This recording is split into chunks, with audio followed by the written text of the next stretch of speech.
Muy buenas tardes, Dios los bendiga. Los saludo hoy desde Medellín, siendo 8 de febrero del 2022. Les tengo la parte del amor no se envanece.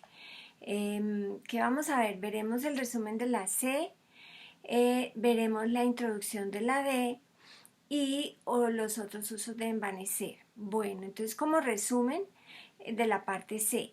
¿Qué es la palabra envanecer? Envanecer es la palabra fusión, tiene 7 usos. Significa, según la concordancia Strong, el sentido primario de eh, inflar, de soplar, de ser crecido, ¿sí? Por ejemplo, hacer orgulloso, altanero. Dos cosas para anotar. Uno, de los 7 usos de esta palabra, 6 de ellos se encuentran en Primera de Corintios, una epístola de redarguición que muestra el error. Y 2, la ciudad de Corinto constituía un tremendo reto al Evangelio, tanto en virtud de que era un gran centro cosmopolita de comercio del mundo antiguo, pues estaba ubicado en los límites con el mar Mediterráneo, como por ser reconocido emporio del libertinaje y desenfreno. Así que pensemos esto con respecto a Corinto, ¿no? Bueno, el primer uso lo vimos en 1 Corintios 4:6. Pero esto, hermanos, esto es lo referente al misterio revelado. Esto, hermanos, lo he presentado como ejemplo en mí y en Apolos por amor de vosotros, para que en nosotros aprendáis a no pensar más de lo que está escrito. No sea que por causa de uno os envanezcáis unos contra otros. Su contexto se habla de juzgar, y la palabra juzgar en el griego es anacrino, que significa examinar, y viene de la palabra crino, que significa juzgar, como cuando se toma una decisión o se saca una conclusión o una situación legal u de otro tipo. También vimos en el contexto remoto del capítulo 1, 2 y 3, donde la exhortación de Pablo en el capítulo 1 por la revelación de Dios era que ellos estuvieran perfectamente unidos, ¿sí? En una misma mente y en un mismo parecer. Y se logra si cada uno es sujeto a la cabeza que es Cristo. Pablo veía que habían, entre comillas, seguidores de Cristo que no manifestaban esta sujeción por querer seguir a hombres, pero también habían creyentes que sí estaban evidenciando por su crecimiento el poder espiritual al ir madurando en sus corazones la grandeza del misterio revelado que es Dios en Cristo en nosotros. En 1 Corintios 2, 6a, sin embargo, hablamos madurez entre los que han alcanzado madurez. El texto griego dice, hablamos sabiduría entre los que han alcanzado madurez. En el griego, hablamos sabiduría entre los perfectos. La palabra madurez es teleios, los misericordiosos de Lucas 6:36. El griego dice compasivos. ¿Vean la importancia de ser misericordiosos, compasivos? Dice el mismo tema en Mateo 5:48. Sed pues perfectos, como vuestro Padre que está en los cielos es perfecto. ¿Verdad qué estándar tan honroso a lo que nos está llamando el Padre? Bueno, estar completos en integridad, esa es la palabra perfectos. En integridad y en bondad no significa libres de pecado, sino maduros espiritualmente en amar. Dios nos pide a sus hijos que maduremos en andar en amor. A los que habían alcanzado madurez, entre comillas, es decir, los que reconocían el señorío de Jesucristo y no estaban viendo las cosas como asuntos de hombres, a esas personas fue lo que Pablo les pudo hablar las cosas referente al misterio. Vimos en la C, vimos 1 Corintios 2:11, ahí vimos dos usos. Envanecerse es pensar más allá de lo que Dios dice, más allá de lo que Dios ha establecido en su palabra, por no reconocer el señorío de Jesucristo y por consiguiente no ver la grandeza del misterio revelado. Repasemos el primer uso de la palabra envanecerse, que está en 1 Corintios 4:6, su contexto anterior y posterior, o sea que leeré del 3 al 7. Yo en muy poco tengo el ser juzgado por vosotros, ni aún, o por tribunal humano, ni aún yo me juzgo a mí mismo. Versículo 4. Porque aunque de nada tengo mala conciencia, no por eso soy justificado, pero el que me juzga es el Señor y manifestará las intenciones de los corazones. Versículo 5.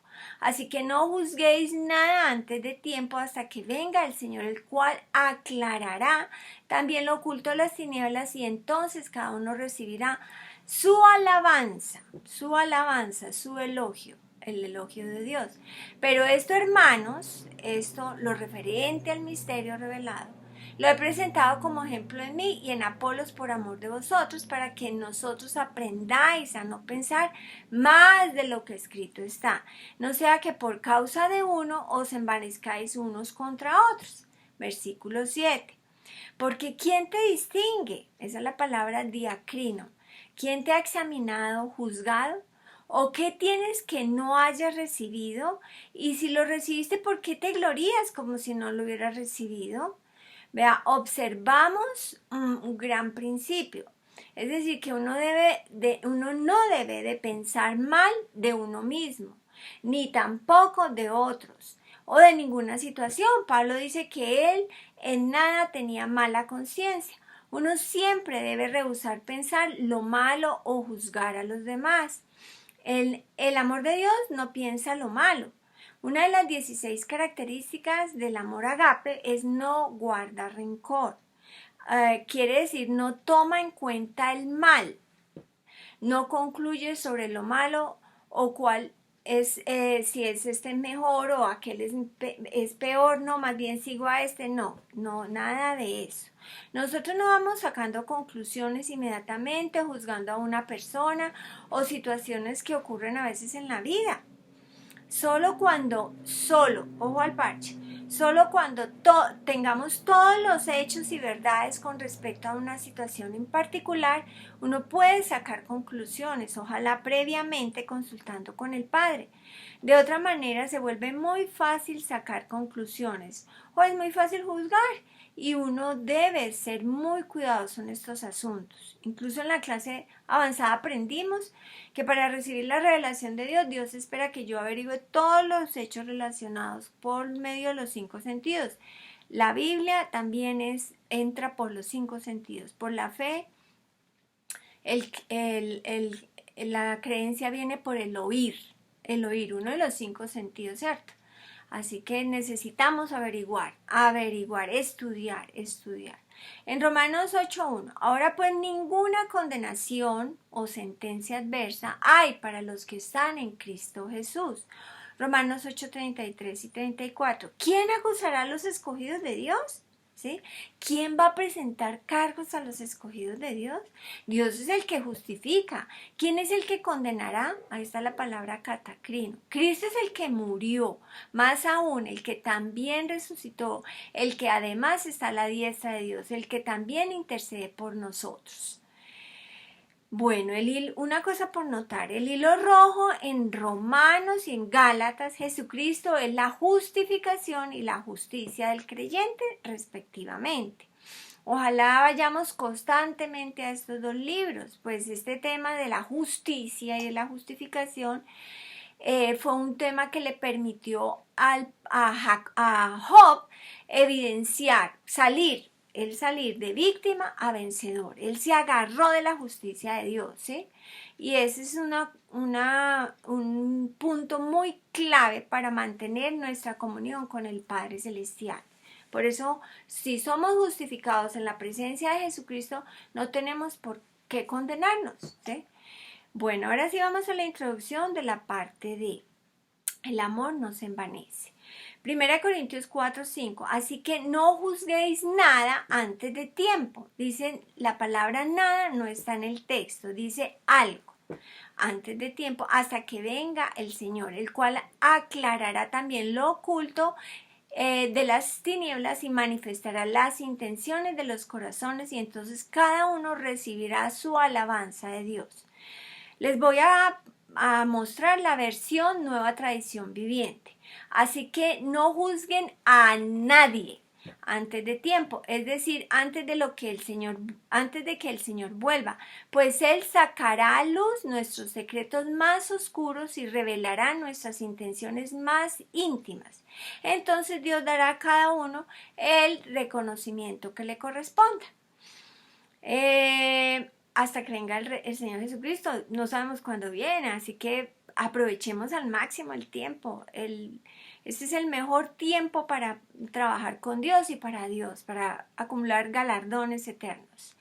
Bueno, si tenemos una situación con un hermano en Cristo, no juzgamos al sujeto, a nadie, dice ahí.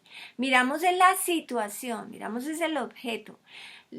Miramos la situación a la luz de la palabra, miramos lo que Dios dice al respecto, lo que nos corresponde hacer, pues eso es lo que hacemos, el resto lo hace la otra persona involucrada. Lo que prevalezca en nosotros es la paciencia, la bondad, el perdón, la gracia, la misericordia, etc.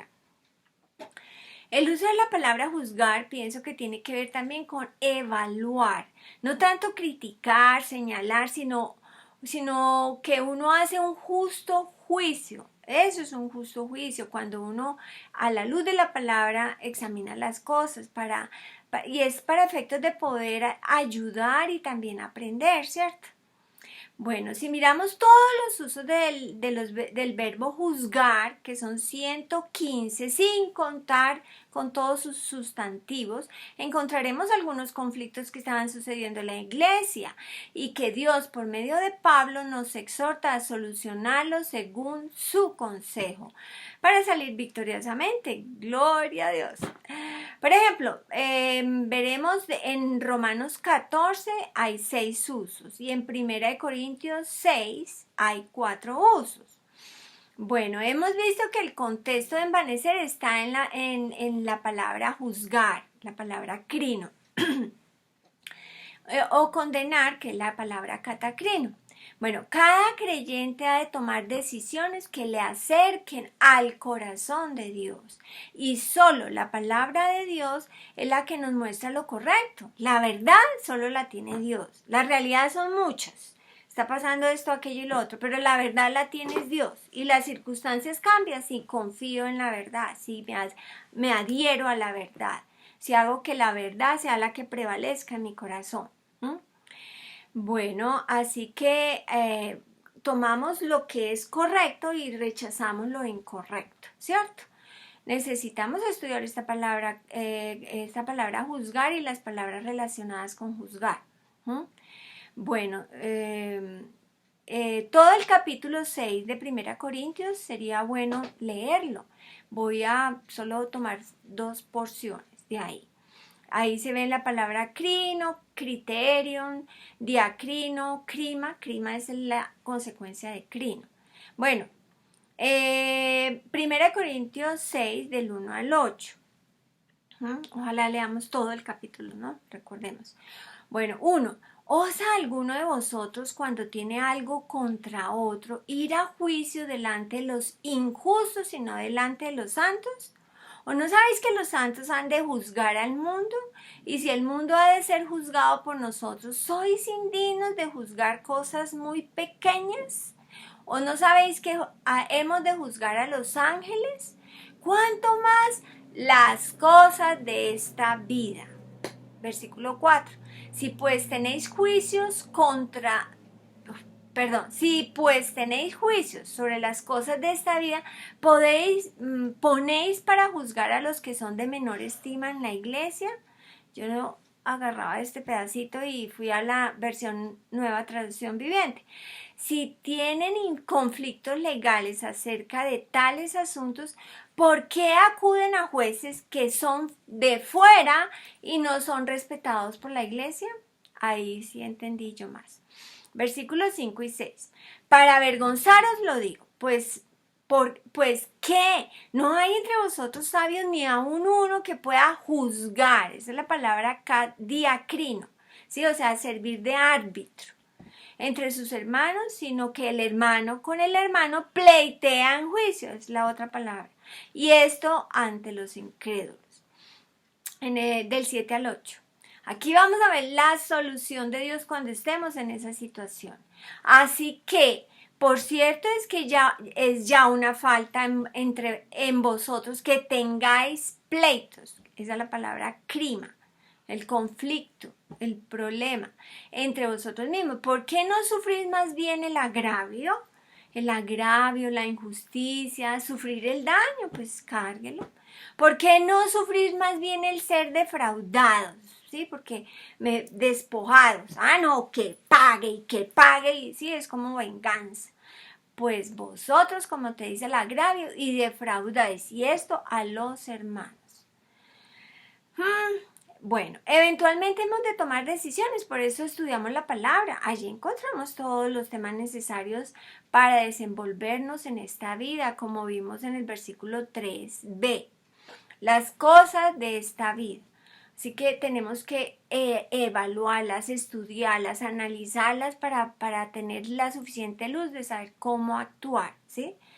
Vamos a poder estar en una Y, ¿sí? Que uno no sabe si cojo para la derecha o para la izquierda, ¿sí? Tengo que tomar una decisión, por ejemplo, ¿no? Entonces uno tiene que juzgar de acuerdo a la palabra para poder decidir correctamente. El otro ejemplo acerca de juzgar o la toma de decisiones lo vemos en Romanos 14. En 14.1 les leeré el 1, el 10, el 13, el 17 y del 19 al 23. Recibid al débil en la fe, pero no para contender sobre opiniones. Vea pues, Dios no quiere peleas, Dios nos quiere madurito y no nos quedemos como bebés. Bueno, así que en este contexto habla de no juzgar sobre la comida, de no juzgar al criado ajeno, de no juzgar sobre los días. El 10, pero tú ¿por qué juzgas a tu hermano? O tú también ¿por qué menosprecias a tu hermano? Porque todos compadeceremos. Bueno, ustedes lean el versículo 4 que me faltó. Bueno, sigo. Porque todos compadeceremos ante el tribunal de Cristo. Versículo 13. Así que ya no nos juzguemos mal los unos a los otros, sino más bien decidir no poner tropiezo. Esa es la palabra obstáculo. ¿Verdad? Cuando uno está peleando, o como dice ahí, ocasión de caer al hermano. Está sirviendo es para menguar, para restar y no para sumar, ¿sí? Versículo 7. Porque el reino de Dios no es comida ni bebida, sino justicia, paz y gozo en el Espíritu Santo, en el don. Del 19 al 23. Así que, vea tan bello esto. Sigamos lo que contribuye a la paz y a la mutua edificación. Versículo 20. No destruya la obra de Dios por causa de la comida. Todas las cosas a la verdad son limpias. Aquí hay una figura elipsis. Es un hueco que es ceremonial. Las cosas a la verdad son ceremonialmente limpias. Pero es malo que el hombre haga tropezar con lo que come. Versículo 21, hay otra figura. Bueno es no comer carne, ni beber vino, ni nada en lo que tu hermano tropiece. Así que esa palabra se ofenda o se debilite no está en el texto.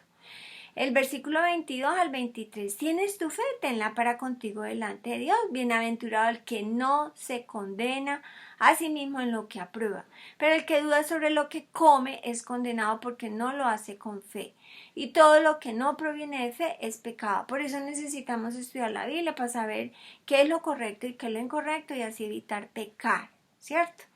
Bueno, les dije que en el versículo 21 había una figura elipsis relativa. Bueno es no comer carne ni beber vino en lo que tu hermano tropiece.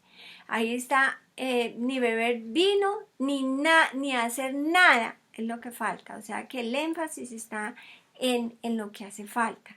Ni hacer nada en que tu hermano tropiece. El énfasis es que no hagamos nada donde nuestro hermano caiga.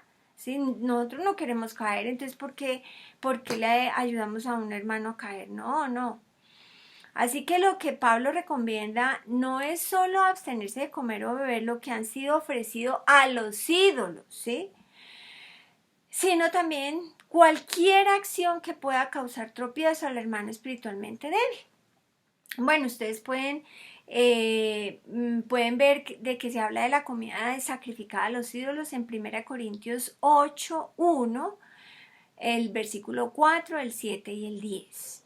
Pues respecto a la comida en general o las viandas, se hablan en el 1 Corintios 6, 12 al 13, le leeré.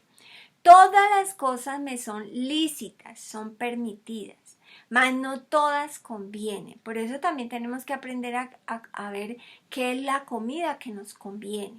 Y esa comerla. Y la que no nos conviene, decir no, gracias. Todas las cosas me son lícitas, mas no todas convienen. Todas las cosas me son lícitas, mas yo no me dejaré dominar de ninguna.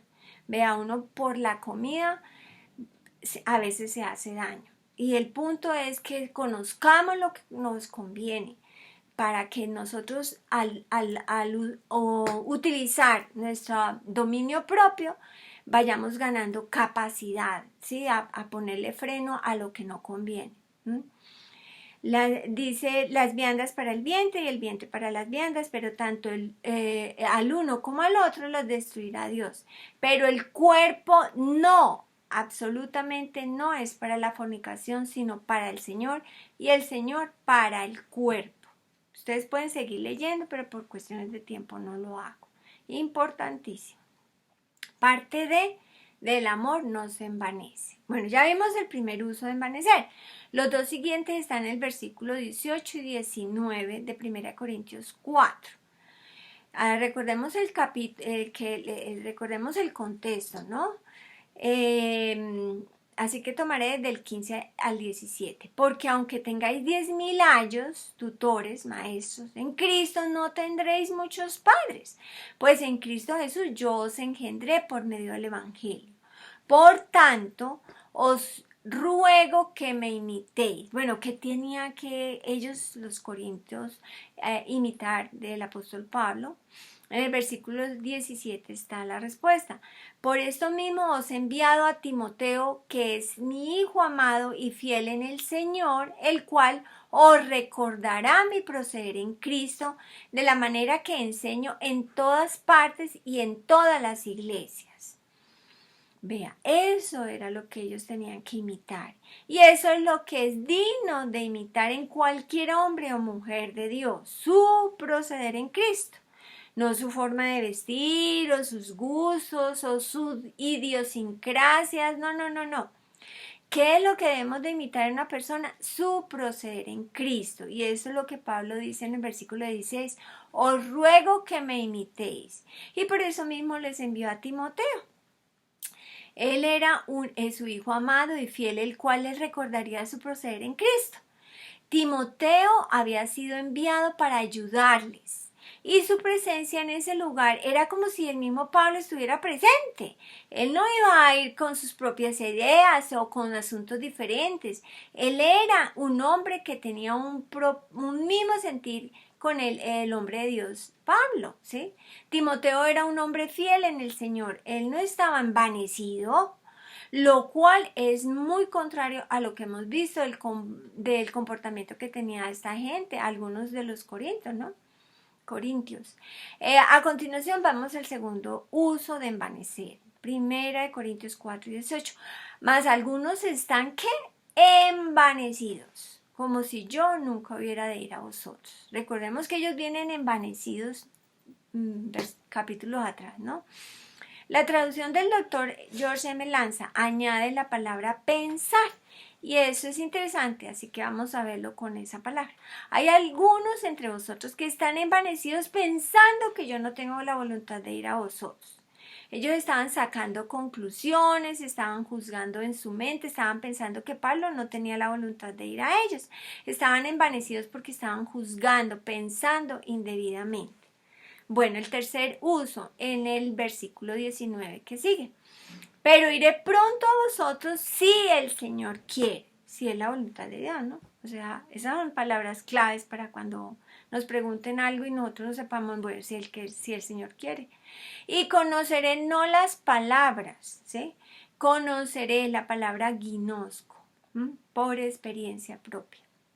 Pero iré pronto a vosotros, si es la voluntad de Dios, y hallaré y expondré no las palabrerías que andan, de los que andan inflados, sino el poder, el dunamis, que es poder potencial inherente.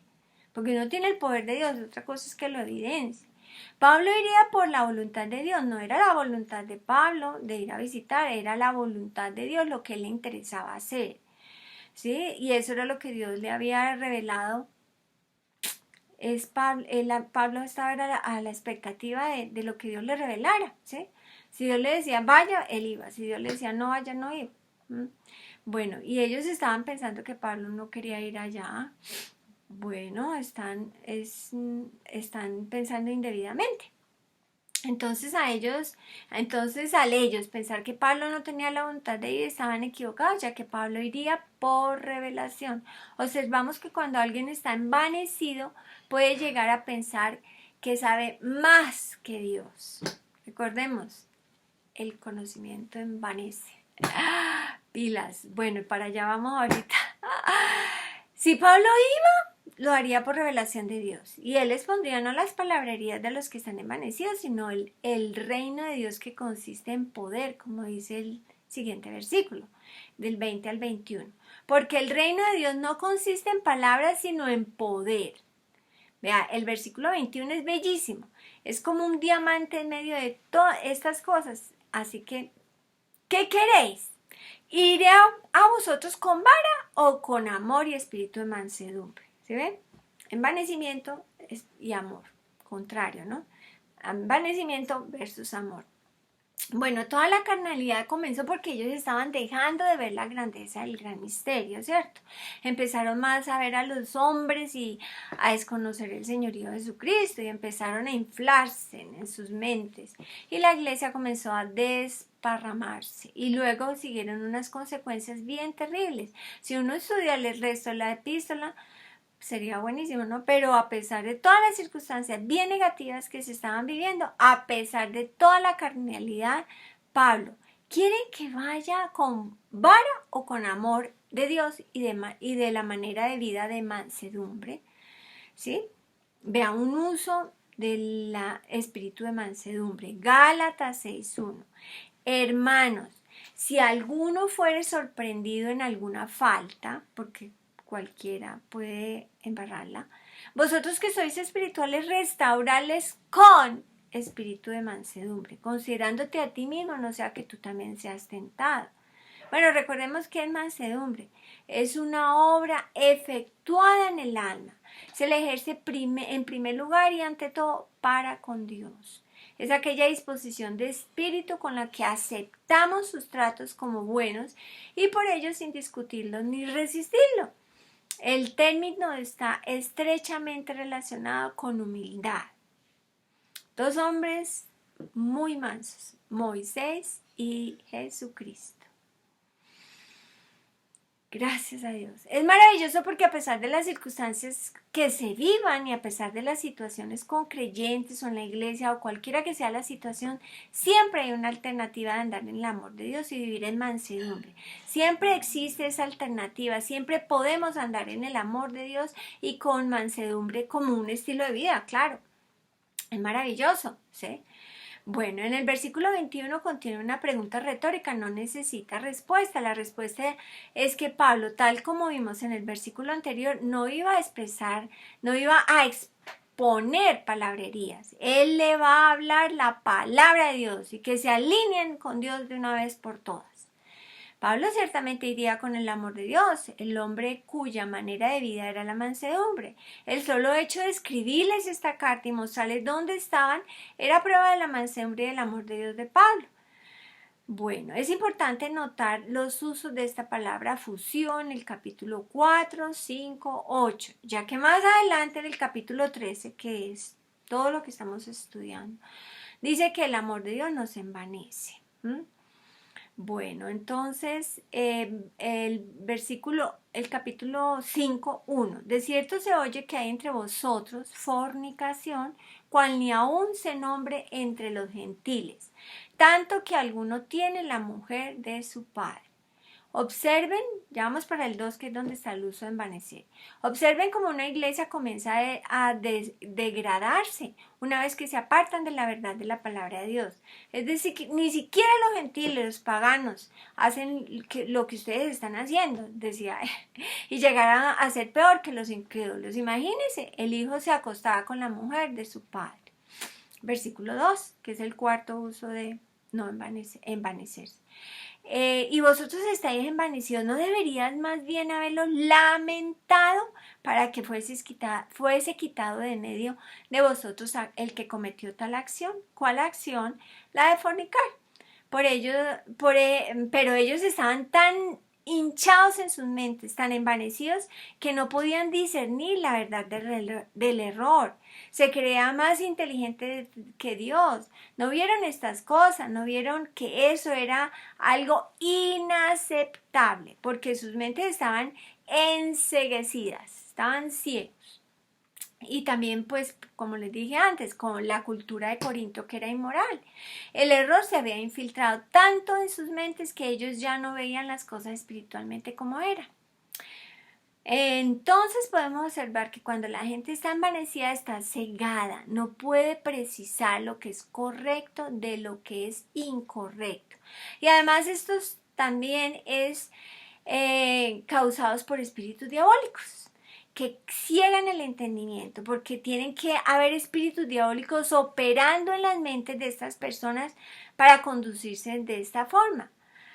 Por lógica, si ellos no hubieran estado envanecidos, se hubieran lamentado, se hubieran compungido de corazón verdaderamente por el pecado cometido, es decir, la fornicación, y por aprobar estas cosas y hubiesen quitado de en medio de ellos al que cometió tal acción, pero ellos no lo vieron así porque estaban envanecidos.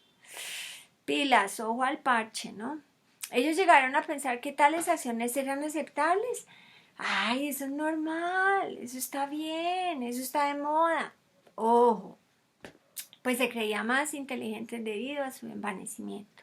La palabra lamentar, lamentado en este versículo, se utiliza también en 2 Corintios 12:21 y ahí es traducida tenga que llorar. Versículo 21, que cuando vuelva me humille Dios entre vosotros y quizás tenga que llorar por muchos que antes han pecado y no se han arrepentido de la inmundicia, la impureza, y fornicación y lascivia es libertinaje que han cometido. En el versículo 20 observamos más de lo que Pablo estaba viendo. En el 20 dice, el versículo anterior, pues me temo que cuando llegue no os halle tales como quiero y que yo sea hallado de vosotros cual no queréis. Que hay entre vosotros contiendas, envidias, iras, divisiones, maledicencias, difamación. Cuando uno difama a la gente, eso es maledicencia. Así que uno puede estar en ese punto, pilas. Murmuraciones, ojo al parche. Soberbias. La palabra soberbias es fusiosis, de fusio, envanecimiento, altanería. Desórdenes. Pilas. Este versículo muestra que Pablo quizás se lamentara por muchos de los que antes han pecado, es decir, él tendría que lamentarse de dolor por aquello en una iglesia que no mostraba ningún arrepentimiento por el mal cometido. Pablo se lamentaría más, ellos no lo hicieron, sino que se envanecieron. Bueno, ser soberbio es ser arrogante, orgulloso. Pero en contraste, la actitud nuestra debe ser la de vivir en el amor de Dios. El versículo que sigue, versículo 3. Ciertamente yo, como ausente en cuerpo, pero presente en espíritu, yo ya como presente he juzgado al que tal cosa ha hecho. La traducción correcta sería, ciertamente yo, como ausente en cuerpo, pero presente a través del Espíritu en manifestación, es decir, por revelación de Dios, ya he juzgado como si estuviera presente al que tal cosa hace. El versículo 4 y 5. En el nombre de nuestro Señor Jesucristo, reunidos vosotros y mi espíritu, ahí se refiere al mismo, ¿no? Y con el poder de nuestro Señor Jesucristo, el tal se ha entregado a Satanás para destrucción de la carne, a fin de que el espíritu el don, sea salvo en el día del Señor Jesús. Esta persona que había cometido tal acción no iba a cambiar su manera de pensar, y la revelación que Pablo recibió era entregárselo a Satanás para destrucción de la carne. Ahora, para hacer esto de entregar a alguien a Satanás, uno debe recibir revelación de Dios. Pues en el versículo 3, Pablo juzgó por revelación. Él sabía de la actitud y el corazón negro y entenebrecido del que había cometido tal acción. De otra manera, Pablo no iba a entregar a Satanás a un creyente. Esta fue la revelación que Pablo tenía, y eso fue lo que él hizo. En el 6:7, no es buena vuestra jactancia. Esa es la palabra causema, es gloriarse. Es que no es bueno eso, pilas. Uno no puede ser alcahueta ni participar de las obras infructuosas de las tinieblas. ¿No sabéis que un poco de levadura fermenta toda la masa? Quiere decir la palabra leuda. Limpiaos de la vieja levadura para que seáis nueva masa sin levadura como sois. Vea cómo Dios nos ve. Porque nuestra Pascua, que es Cristo, ya fue sacrificada por vosotros, por nosotros. El quinto uso está en 1 Corintios 8:1. En cuanto a lo sacrificado a los ídolos, sabemos que todos tenemos conocimiento. El conocimiento envanece, fusivo, pero el amor agape edifica. Recordemos Romanos 14. En este versículo, el amor de Dios está en oposición a envanecerse. Cuando andamos en el amor de Dios, no hay lugar a envanecimiento. Y el creyente que anda envanecido es porque no vive el amor de Dios en la mente renovada en manifestación. Así de sencillo es. Está pensando que más de lo que está escrito en la palabra de Dios, está pensando y andando indebidamente. Nota, si nos acostumbramos, esto es un hábito muy sabio, si nos acostumbramos solo a pensar lo que la palabra dice, porque somos lo que la palabra dice, estaríamos evitando el caer en carnalidad. Y además estaríamos confirmando en el corazón la opinión de Dios, que es lo que cuenta, que es lo que vale, que es lo que tiene peso específico, que es lo que nos da libertad, nos da la victoria. El sexto uso es el de 1 Corintios 13:4. Y el séptimo es Colosenses 2. Está en Colosenses 2, voy a leerles del 18 al 20, luego seguiré. Ustedes pueden leer del 3, el 1 al 3, el 5, el 10 y el 12 al 16. Es mi sugerencia. Bueno, aquí dice, nadie os prime de vuestro premio, afectando humildad y culto a los ángeles, entremetiéndose en lo que no ha visto, vanamente hinchado en su propia mente carnal. ¿Sí? Aquellos que tienen pretendidas visiones, yo tuve una visión, vea, y sin tenerla, ¿no? Aquellos que dicen soñé, o dicen Dios me dijo, ¿sí? Están hinchados en su propia mente carnal. Así que ahí vemos en todo ese capítulo cosas maravillosas, pero por cuestión de tiempo no puedo leerlas. Una nota, vanamente echado por su propia mente carnal y no asirse la cabeza, entonces no se nutrirá, no se unirá, no crecerá. Por dicho, está perdiendo cada vez más. Observemos qué es lo que causa que alguien se hinche vanamente. La razón por la cual la gente se envanece es porque tiene una mente carnal y totalmente fuera del amor de Dios. Está pensando más de lo que escrito está en la palabra de Dios. Bueno, habiendo estudiado estos usos de fusión, hemos visto un poco la diferencia entre jactar y envanecerse, porque yo puedo decirlo exteriormente o más bien no decir nada y estoy envanecida. Así que interiormente estoy perdiendo el año. Filipenses 2, 3 al 5 para terminar. Nada hagáis por contienda, eso es rivalidad, o por vanagloria, recordemos, vacío, vano, hueco. Antes bien, o sea, el contraste, con humildad estimando a cada uno de los demás como superiores a él mismo, no mirando cada uno por lo suyo propio, sino cada cual también por lo de los otros. Haya pues en vosotros este sentir que hubo en Cristo, ¿sí? Nuevamente, la clave está es en el amor de Dios, ¿sí? Es vestirnos de la mente de Cristo. Haya pues que sea ese estilo de vida. Filipenses 2, 3 al 5.